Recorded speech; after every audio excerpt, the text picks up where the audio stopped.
Assalamualaikum warahmatullahi wabarakatuh.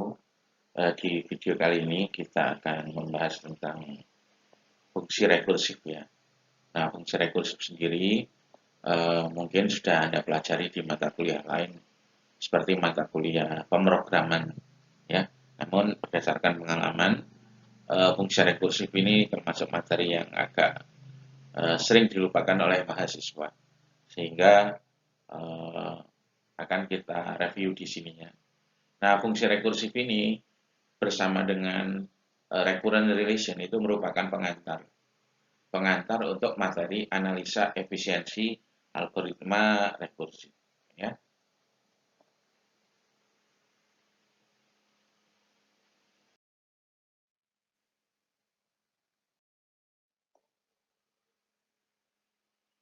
Nah, sebelum kita membahas tentang fungsi rekursif, kita akan membahas dulu tentang fungsi ya, fungsi. Nah, kalau dalam bahasa C namanya function atau kalau di Java itu namanya method ya. Apa itu fungsi atau method? Nah, fungsi atau metode itu beberapa baris kode ya. Jadi beberapa baris kode yang sering digunakan di berbagai tempat dalam program ya. Sehingga untuk menghindari duplikasi atau bolak-balik nulis atau bolak-balik copy paste, baris kode tersebut itu kita letakkan di tempat tersendiri ya. Terus kemudian kita beri nama ya. Diberi nama. Jadi saya ulangi lagi, fungsi dalam bahasa pemrograman yaitu beberapa baris kode atau potongan kode yang sering digunakan atau sering dipakai pada sebuah program ya, sering digunakan berkali-kali di beberapa tempat sekaligus. Nah, karena sering dipakai maka akan mengakibatkan berulangan ya, karena setiap kali dipakai kan artinya kodenya harus ditulis ulang kan. Kalau kodenya 100 baris kemudian digunakan 20 kali, artinya kan harus ditulis 20 kali 100 ya, atau 2000 kali. Nah, itu kan tidak efisien. Karena itu ada solusinya, yaitu baris kode tersebut dipisah, diletakkan di sebuah tempat tertentu ya, yang berbeda, kemudian diberi nama. Apa gunanya? Nah, kalau ingin digunakan di suatu tempat pada kode, itu tinggal memanggil saja. Ya, jadi tinggal dipanggil. Tidak perlu menuliskan keseluruhan kode tersebut. Sebagai contoh ya, misalnya kita punya aplikasi ya, aplikasi perbankan misalnya. Terus ini merupakan kode-kodenya. Ya. Nah, ternyata di kode-kode pemrograman untuk aplikasi perbankan itu sering eh, menghitung saldo. Nah, jadi setiap kali butuh menghitung saldo, kita menuliskan, misalnya di sana ada 50 baris. Ya, ada 50 baris. Ini coding lagi, dipanggil lagi, digunakan lagi dia, dan seterusnya. Nah, bagian yang saya kotak ini, 50 baris coding untuk menghitung saldo, itu sering dipanggil di aplikasi ini. Sehingga ketika menulis programnya sering terjadi duplikasi. Ya. Nah, karena tidak efisien kalau kita tulis lagi yang 50 baris tersebut, kita pisah di suatu tempat. Nah, 50 baris tersebut, misalnya kita namakan hitung saldo. Kita namakan function ini hitung saldo. Nah, bagaimana setelah dipisah? Kalau di bagian program utama ini kita membutuhkan perhitungan saldo, kita tidak perlu menulis lagi. Tidak perlu menulis lagi di sininya. Nah, kenapa? Kita tinggal memanggil function hitung saldo. Jadi tinggal dipanggil aja di sini. HS.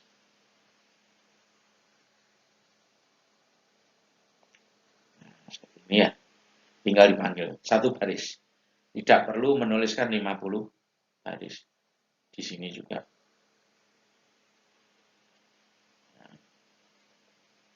Tinggal tulis saja HS.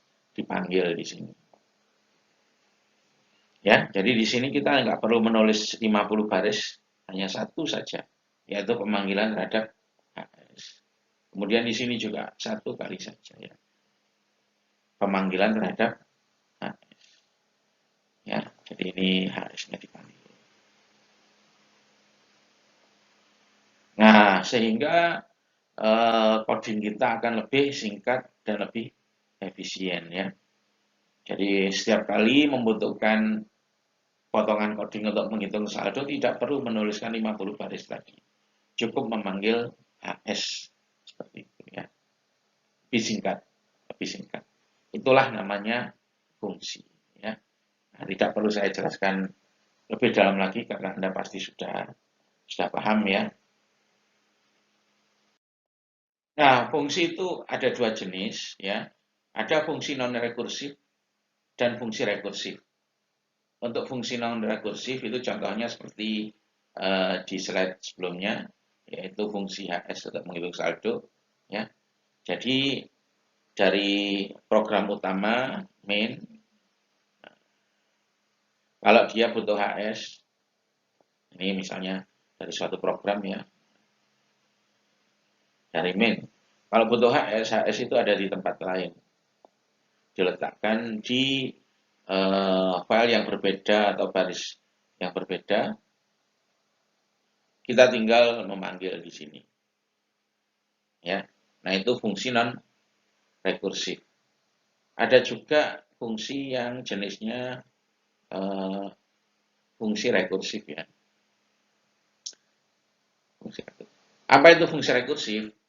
Fungsi yang memanggil dirinya sendiri. Ya, jadi fungsi rekursif fungsi yang memanggil dirinya sendiri.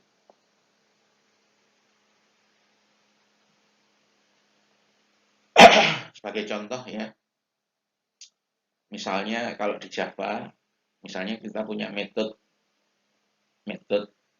X. Terus kodenya metode X seperti ini. Ternyata di dalam metode X itu terdapat pemanggilan terhadap metode X sendiri. Nah, seperti itu ya. Sehingga yang dipanggil itu bukan fungsi yang ada di luar dia atau metode yang ada di luar dia, bukan ya. Bukan ini. Tetapi yang dipanggil adalah metode dirinya sendiri. Nah, itu namanya fungsi rekursif ya. Ya mungkin Anda kalau misalnya dalam pembuatan sistem informasi itu agak jarang mungkin ya menemukan fungsi rekursif. Tetapi kalau dalam misalnya competitive programming itu lebih sering menemukan fungsi rekursif ya. Jadi saya ulangi lagi, fungsi rekursif itu function ya, sebuah fungsi di dalam codingnya, di dalam coding fungsi tersebut ada pemanggilan terhadap fungsi, tetapi yang dipanggil adalah dirinya sendiri. Kemudian fungsi f itu juga merupakan fungsi rekursif. Kalau dia memanggil fungsi lain yang namanya g, berbeda ya.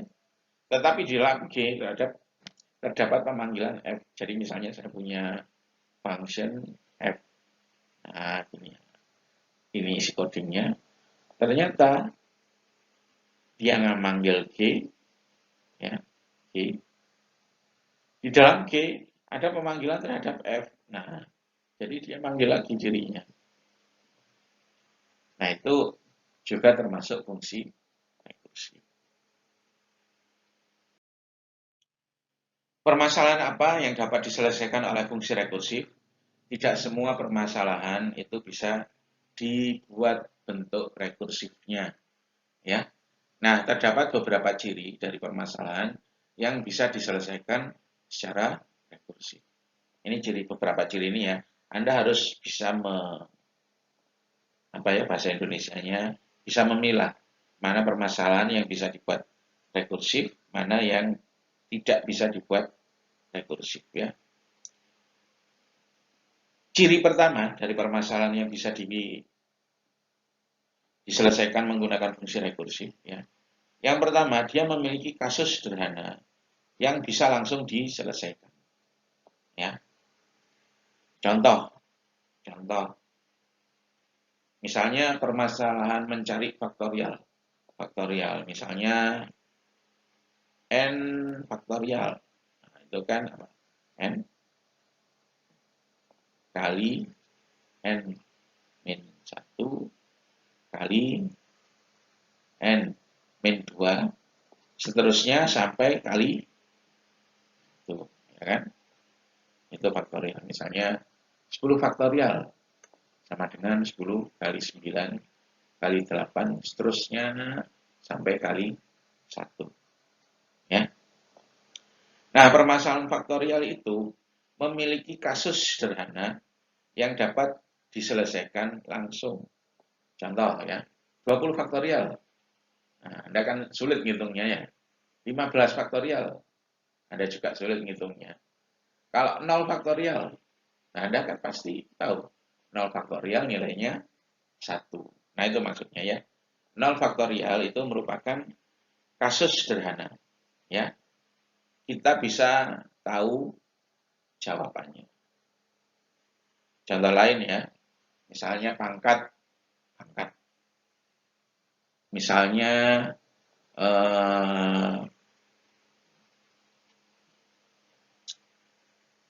10 atau misalnya A pangkat 10. A pangkat 10 itu kan sama dengan A kali A kali 10 ya. Kali A dan seterusnya sampai 10 kali. Ya. Misalnya 9 pangkat 15 berapa? Anda kan nggak tahu jawabannya, sulit kan? 8 pangkat 9 pangkat 20. Anda nggak tahu. Kalau gini, 9 pangkat 0. Nah, 9 pangkat 0 nggak usah mikir ya. 9 pangkat 0 itu adalah 1. Nah, 9 pangkat 0 ini adalah kasus sederhananya.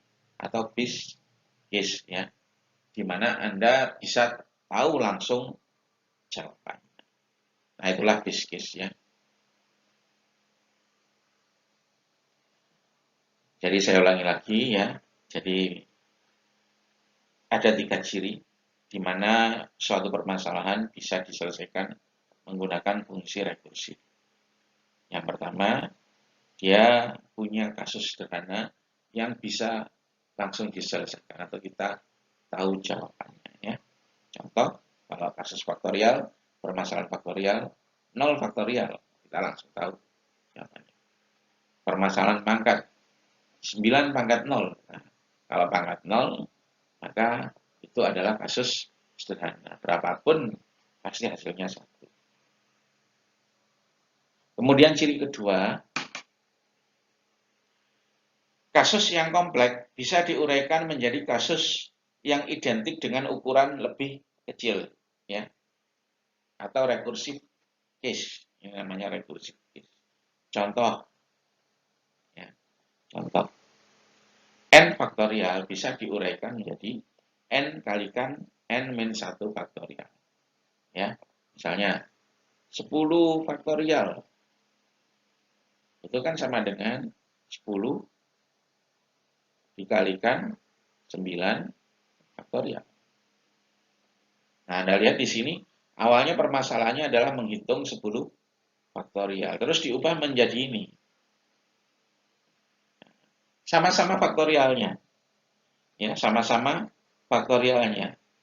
Tetapi perbedaannya apa? Sekarang kan lebih mudah. Kalau tadi menghitung 10 faktorial, kemudian sekarang menjadi menghitung 9 faktorial. Sama-sama faktorialnya, tapi lebih mudah atau ukurannya lebih kecil. Kalau 9 faktorial, gimana? 9 kali 8 faktorial. Nah, ya kan? Anda perhatikan di sini, permasalahan 9 faktorial diubah menjadi sama-sama faktorialnya ya, 9 kali 8 faktorial. Nah, di sini ada 9 faktorial, ini ada 8. Sama-sama faktorialnya tetapi lebih mudah. Ya. Contoh lain, nah, kita kembali ke pangkat. Pangkat. Misalnya 9 pangkat 17. Kan bisa kita uraikan menjadi 9 dikalikan 9 pangkat 16. Nah, kan seperti itu. Nah, Anda perhatikan, awalnya 9 pangkat 17, kita uraikan menjadi permasalahan ini. Sama-sama pangkat ya. Permasalahannya ternyata sama-sama mengandung pangkat. Tetapi kan lebih sederhana. Awalnya 9 pangkat 17, diubah menjadi 9 pangkat 16. Kalau 9 pangkat 16, gimana? 9 pangkat 16.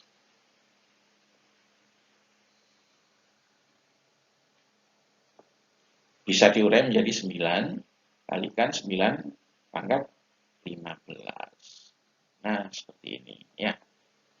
Awalnya 9 pangkat 16, sekarang permasalahannya berubah menjadi 9 pangkat 15. Sama-sama pangkat, tetapi lebih sederhana. Nah, itulah maksud dari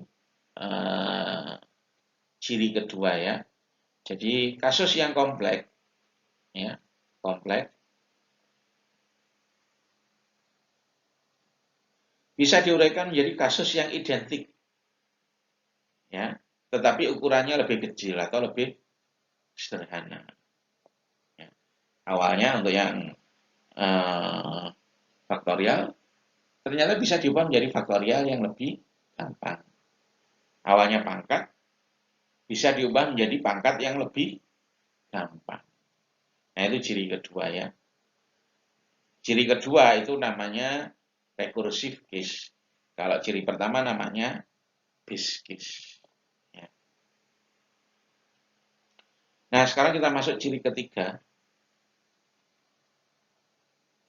Dengan menerapkan karakteristik nomor 2, yang ini ya, nomor 2 berulang-ulang, recursive case akan mendekati dan sampai pada base case. Jadi kalau menerapkan karakteristik nomor 2 berulang-ulang, kita akan suatu saat ketemu base case. Contoh, ya, 9 faktorial. Kan sama bisa diubah menjadi 9 kali 8 faktorial. Ya. Nah, sekarang coba kita terapkan lagi pada 8 faktorial. 8 faktorial bisa diubah menjadi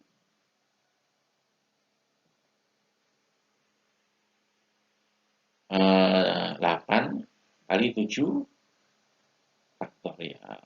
7 faktorial bisa diubah menjadi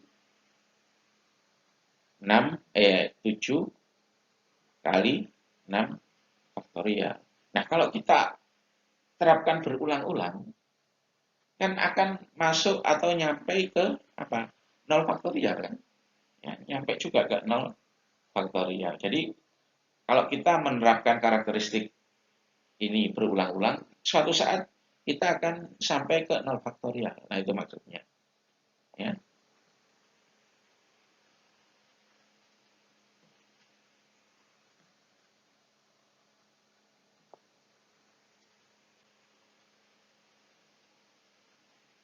Contoh pangkat, ya. 9 pangkat 5. Itu kan sama dengan 9 kali 9 pangkat 4. 9 pangkat 4, kalau kita pecah, kan sama dengan 9 kali 9 pangkat 3. 9 pangkat 3 sama dengan berapa? 9 kali 9 kuadrat. 9 kuadrat sama dengan 9 kali 9 pangkat 1. Nah, ini sudah nyampe ke base-case-nya. Ya, jadi kalau diterapkan yang nomor 2 ini secara berulang-ulang, nanti suatu saat pasti akan nyampe base case. Itu ciri yang ketiga. Nah, itu tiga ciri dari permasalahan yang bisa diselesaikan menggunakan algoritma rekursi. Ya, nah itu Anda harus memahaminya. Ya. Jadi Anda bisa memilah dan akhirnya nanti bisa ngoding kalau Anda paham tiga ciri-ciri ini ya. Ini penting ya untuk memilah mana yang bisa diselesaikan pakai algoritma rekursif atau tidak. Terus sekaligus untuk ngodingnya ya kita pakai tiga ciri-ciri. Nah ini ya ilustrasinya. Ini ciri-ciri kedua ya sebenarnya. Jadi algoritma rekursif itu cirinya algoritma yang bisa dipecah menjadi bukan algoritma permasalahan yang bisa diselesaikan yang menggunakan algoritma rekursif. Itu cirinya ini salah satunya ya. Ini ciri kedua. Ciri kedua ya. Dia bisa dipecah menjadi permasalahan yang lebih sederhana, tapi identik ya. Jadi permasalahan sederhana tapi identik permasalahannya. Kayak faktorial diubah menjadi faktorial lain yang lebih kecil, pangkat diubah menjadi pangkat lain yang lebih kecil. Nah, kalau Anda sudah bisa menganalisa permasalahan menggunakan tiga ciri-ciri tersebut, ya, untuk menulis fungsi rekursifnya itu mudah, ya. Jadi Anda analisa pakai tiga ciri-ciri tersebut, Anda cari base case-nya, Anda cari recursion case-nya, Anda cek apakah jika menerapkan recursion case itu akan nyampe ke base case. Kalau sudah memenuhi, ya kita tinggal menulis fungsi rekursifnya. Bentuknya seperti ini, pakai if else ya. Di if, ya kalau menemukan base case langsung dihitung. Ya, kalau menemukan base case langsung dihitung. Contoh 0 faktorial, jawabannya langsung 1. 9 pangkat 1, jawabannya langsung 9. Ya. Kemudian di else, ya, di else kita tuliskan permasalahannya kalau dipecah menjadi permasalahan lebih sederhana, ya. Contoh 9 faktorial sama dengan 9 kali 8 faktorial. Nah, pemecahan permasalahan menjadi permasalahan lain yang sama, permasalahan yang sama namun lebih sederhana, ditulis di recursion case-nya. Ya. Nah, untuk menyelesaikan ini kan contohnya kita untuk menyelesaikan faktorial ya. Untuk menyelesaikan ini, maka dilakukan pemanggilan terhadap dirinya sendiri. Seperti itu. Nah, jadi intinya Anda harus paham tiga ciri-ciri permasalahan yang bisa diselesaikan menggunakan rekursif ya, rekursif. Kalau sudah paham, Anda bisa memilah mana yang bisa diselesaikan, mana yang enggak. Kemudian Anda, keuntungan kedua, Anda bisa menulis kode dari fungsi rekursif.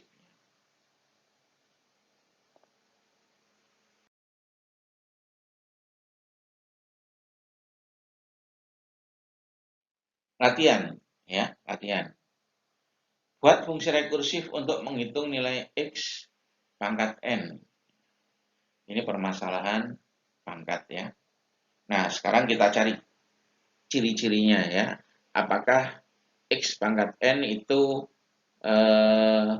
merupakan permasalahan yang bisa diselesaikan menggunakan fungsi rekursif.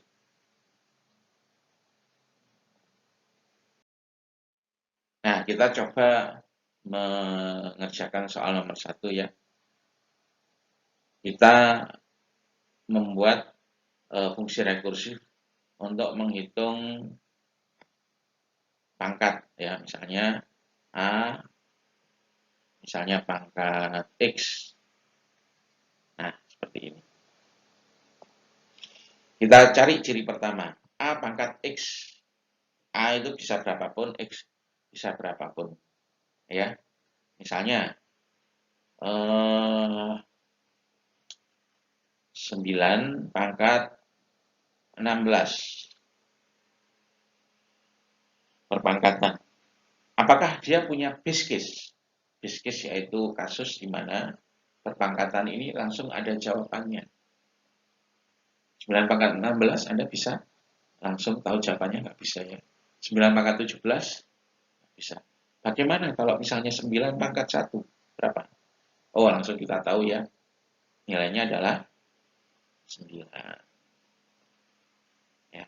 Nah, jadi base case-nya apa? Kalau pangkatnya 1. Ya, berapapun bilangan dasarnya ini. Misalnya bilangan dasarnya kita ubah 13. 13 pangkat 11 berapa? Kita nggak tahu. Ya. Tapi dia punya base case ya, atau kasus sederhana. Di mana kita langsung tahu jawabannya.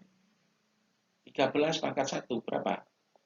13. Nah, ini adalah base case. Ya. Jadi base case untuk kasus pangkat ini yaitu apa? Yaitu kondisi di mana X sama dengan 1. Ya.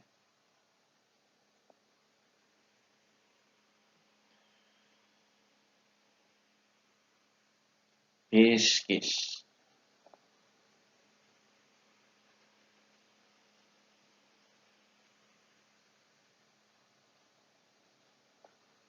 Base-nya adalah A pangkat 1. Berapapun nilai A, kalau pangkat 1, hasilnya tetap A. Ya. Kemudian recursive case. Ya. Recursive case. Apakah A pangkat X ya, bisa dipecah menjadi permasalahan yang sama perpangkatan, tapi lebih sederhana. Nah, kita ambil contoh. 9 pangkat 7 berapa? Nah, ini kita bisa uraikan menjadi permasalahan lain. 9 kali 9 pangkat. Anda perhatikan ya. Di sini awalnya permasalahannya adalah 9 pangkat 7. Terus kita ubah menjadi permasalahan lain ya. Di sini tetap ternyata ada masalah pangkat ya. Jadi awalnya pangkat, setelah diubah juga tetap pangkat. Tetapi lebih sederhana. Seperti itu ya. Jadi misalnya A pangkat X itu bisa diubah menjadi apa? A kalikan A pangkat X min 1. Nah, itu rekursif case-nya ya. Nah, kalau gitu saya tuliskan dulu.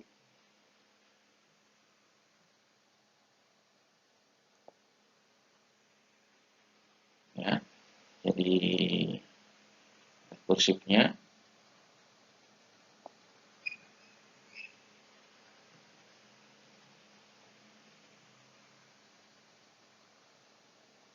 A pangkat X bisa diubah menjadi A dikalikan A pangkat X min 1. 9 pangkat 13 bisa diurai menjadi 9 kali 9 pangkat 12. Ya. Jadi awalnya permasalahan pangkat, diubah menjadi permasalahan pangkat juga, tapi lebih sederhana. Terus yang ketiga, kita ngecek apakah dengan menerapkan recursive case berkali-kali, kita akan mencapai base case. Nah, untuk kasus pangkat, iya. Contoh, 9 pangkat 7 bisa diuraikan menjadi 9 kali 9 pangkat 6. Ya. 9 pangkat 6 nanti bisa diuraikan menjadi 9 kali 9 pangkat 5. 9 pangkat 5 bisa diuraikan menjadi 9 kali 9 pangkat 4. lama-lama kita akan menemukan atau ketemu dengan ini ya, 9 pangkat 1 kalau kita teruskan. Sehingga kasus ini memenuhi syarat ya. Jadi kasus ini merupakan kasus yang bisa diselesaikan menggunakan algoritma rekursi. Nah, kita harus mengetahui mana base case-nya ya. Terus mana recursive case-nya. Base case-nya kita taruh if ya, if. Rekursifnya kita taruh else. Sehingga kalau diubah menjadi function atau method ya, kalau dalam Java method misalnya di sini algoritma pangkat. Ini algoritma, ini namanya pseudocode ya. Jadi pseudocode.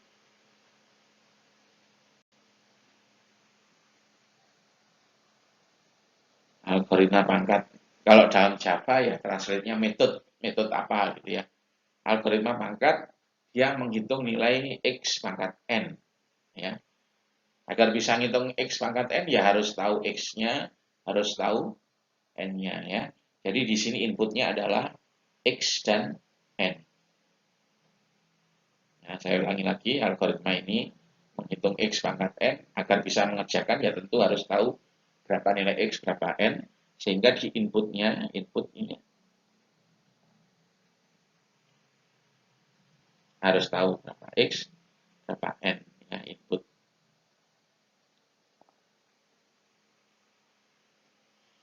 Nah, algoritmanya seperti apa? Langsung ya, tinggal ditransfer aja, dikonversi. Kapan base case-nya? Base case-nya itu kalau n-nya sama dengan 1 ya. Jadi if n sama dengan 1, berapa nilainya? Langsung aja. Nilainya adalah x, return x. Ya, return x. Artinya kalau dia nemu input x-nya berapapun, misalnya x-nya 9 di sini, terus n-nya 1 ya, maka dia masuk ke dalam base case. Kenapa? Karena n-nya 1 ya. Berapa jawabannya? Langsung aja. Jawabannya adalah 9. Langsung dikembalikan ke kode yang memanggil. Itu cara konversinya ya. Ya, ini sederhana, cukup sederhana. Saya harap Anda bisa memahami ya. Kemudian else adalah recursive case-nya ya. Tadi recursive case-nya x pangkat n. Nah, recursive case-nya kita ubah menjadi x kalikan x pangkat n min 1 ya. Kita return juga ya, x-nya ini dikalikan x pangkat n min 1. Nah, untuk menghitung x pangkat n min 1 bagaimana caranya? Ya, kita harus mencari fungsi untuk menghitung pangkat. Ternyata fungsi untuk menghitung pangkat itu ternyata dirinya sendiri. Ya kan? Ini. Sehingga untuk menghitung x pangkat n min 1, kita tinggal memanggil pangkat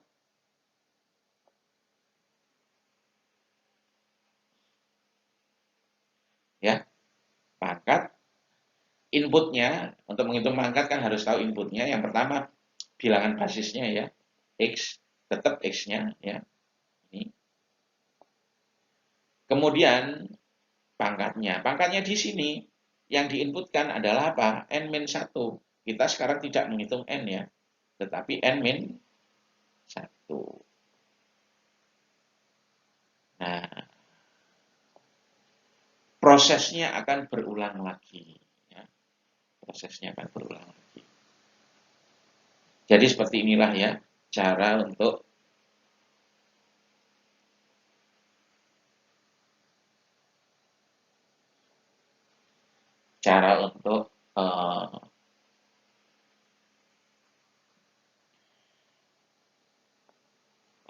mengubah atau menuliskan fungsi rekursi ya. Nah, Anda harus memahami ini ya, karena ini penting. Contoh lain ya, contoh lain. Oke, saya ambil contoh yang ini. Buat fungsi rekursif untuk menghitung nilai A kali B atau perkalian. Jadi Anda diminta untuk membuat fungsi rekursif untuk menghitung perkalian. Nah, Anda mungkin kesulitan ya pertama kali untuk mencari rekursifnya ya. Misalnya, bagaimana cara mengubah? Misalnya 7 kali 9. Bagaimana membuat fungsi rekursifnya? Nah, sebelum masuk ke sana, nah, kita coba memahami dulu ya arti perkalian. Jadi A kali B itu sebenarnya B plus B plus seterusnya B sebanyak A kali. Ya kan? Itu pengertian perkalian. Contoh,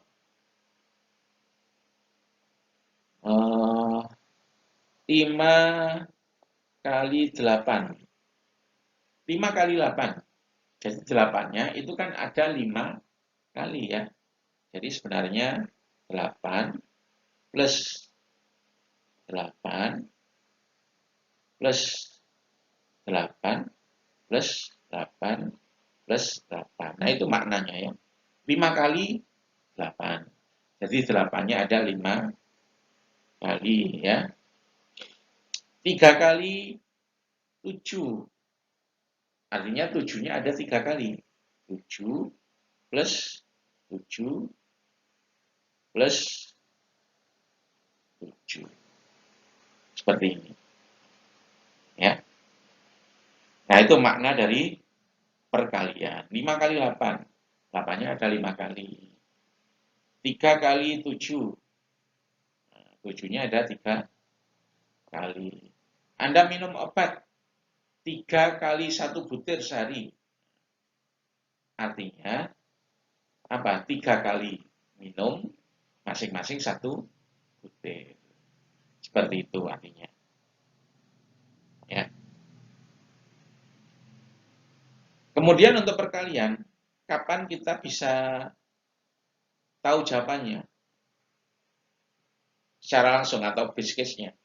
Misalnya 19 kali 31. Berapa hasilnya? Kita kan nggak tahu ya. 19 kali 31. Nggak tahu kita hasilnya. 19 kali 17. Berapa hasilnya? Nggak tahu. Ya. Bagaimana kita bisa, atau apakah kasus di mana, bagaimana kasus perkalian yang kita langsung tahu jawabannya? Ya ini sebenarnya. 1 kali 31. Berapa hasilnya? 31. Nah ini adalah base case-nya. Base case-nya itu kalau bilangan pertama adalah 1. Dikalikan berapapun kita langsung tahu jawabannya. Ya. 1 kali 2017. 2017-nya ada 1 kali. 1 kali 1926. Hasilnya sama. 1926 ya. Nah, sehingga kalau dalam kasus perkalian ini base case-nya misal kita mencari A kali B ya. Untuk base case-nya kapan? Kalau A sama dengan 1. Berapapun nilai B kalau A-nya 1, kita langsung tahu jawabannya ya. 1 kali 1.452.312 sama apa? Itu adalah base case-nya ya. Kemudian kita mencari recursion case-nya. Recursion case-nya. Bagaimana recursion case-nya? Nah, kita kembali lagi ke maknanya perkalian.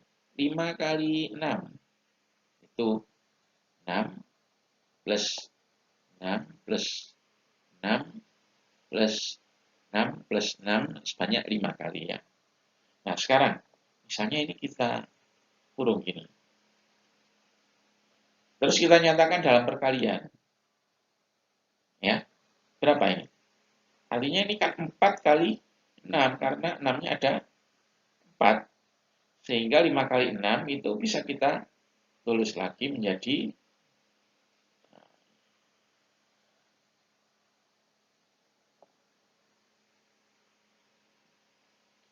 4 kali 6 seperti ini. Ya. Misalnya 6 kali 9 bisa kita tulis menjadi 6 plus 9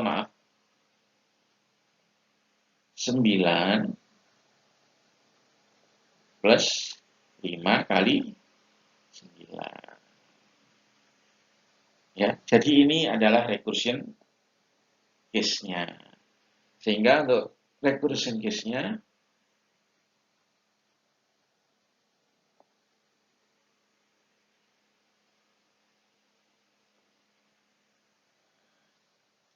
bisa kita tuliskan seperti ini ya.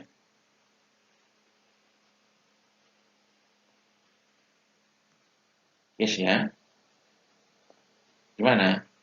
A kali B sama dengan B tambah A min 1 kali B. Ya. 5 kali 9 sama dengan 9 plus 4 kali 9. Seperti itu. Nah, ini adalah recursion case-nya. Kemudian harus kita cek apakah dengan menerapkan recursion case berkali-kali kita akan sampai ke base case. Ya, contoh 4 kali 5. 4 kali 5 kali 5 sama dengan 5 plus berapa? 3 kali 4. Nah, 3 kali 4. 3 kali 5. Kemudian 3 kali 5. Kan bisa dipecah lagi. 5 kalikan 2 kali 5. 2 kali 5. 1 kalikan 5 plus 1 kali 5. Ternyata kalau diterapkan berulang-ulang, maka yang ini ya lama-lama akan berubah menjadi 1 kali B. Ya, kalau diterapkan berulang-ulang. Sehingga memenuhi syarat ketiga ya. Jadi menerapkan recursion case berkali-kali akan sampai pada this case. Nah, sehingga ini adalah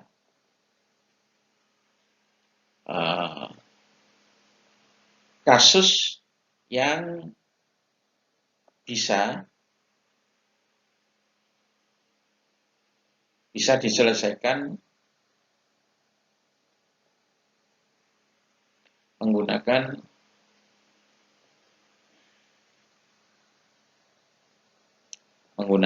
rekursi ya. Nah, kita akan menuliskan codingnya ya dalam bentuk pseudocode untuk fungsi kali ya, fungsi kali. Pseudocode itu nanti bisa Anda translate menjadi bahasa apapun. Jadi pseudocode itu cara menuliskan kode program yang dalam bentuk umum ya tidak terikat dalam bahasa apapun. Yang penting logikanya jelas, setelah jadi bisa Anda konversi ke bahasa apapun. Ya, bisa Java, bisa Python. Nah, pertama-tama kita nuliskan namanya dulu ya, misalnya nama algoritmanya adalah algoritma kali. Seperti ini. Algoritma kali. Ya, ini.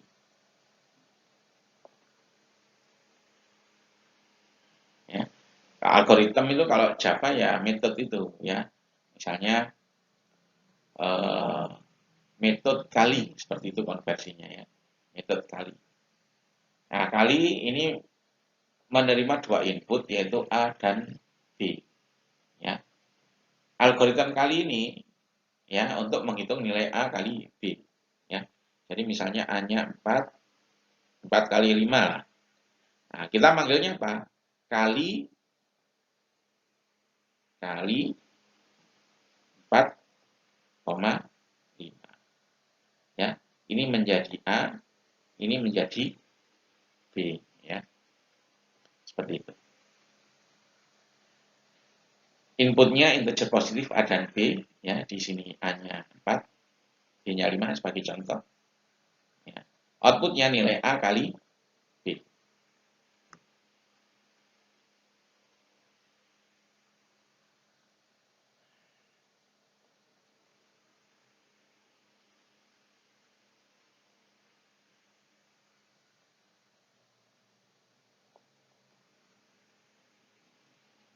Ya. Nah, sekarang kita tuliskan bagian base case-nya. Base case-nya ialah kasus di mana kasus perkalian di mana kita langsung tahu jawabannya. Nah, dari slide sebelumnya, base case-nya itu kalau A-nya 1. Ya, kita tuliskan ya. If A sama dengan 1, if A sama dengan 1, return, seperti ini cara nulisnya. Return, kalau A-nya 1, berapa hasil perkaliannya? 1 kali 5. Ya, jelas 5 ya. Jadi kalau A-nya sama dengan 1, hasilnya pasti B atau return B. Seperti ini. Ya. Nah, saya sudah jelas ya. Base case. Kemudian recursion case. Recursion case. Perkalian itu diubah menjadi perkalian bentuk lain tapi lebih sederhana. Ya. 4 kali 5 itu kan sama dengan 4 ditambah, maaf,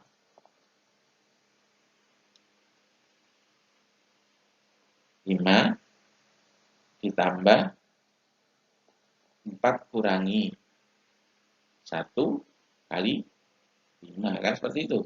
Kalau berdasarkan slide yang kita bahas sebelumnya ya. Jadi kalau kita tuliskan dalam bentuk AB, A kali B itu sama dengan B ditambah A min 1 kalikan B. Kita masukkan ke recursion case ya. Else return, B-nya tetap ini ya.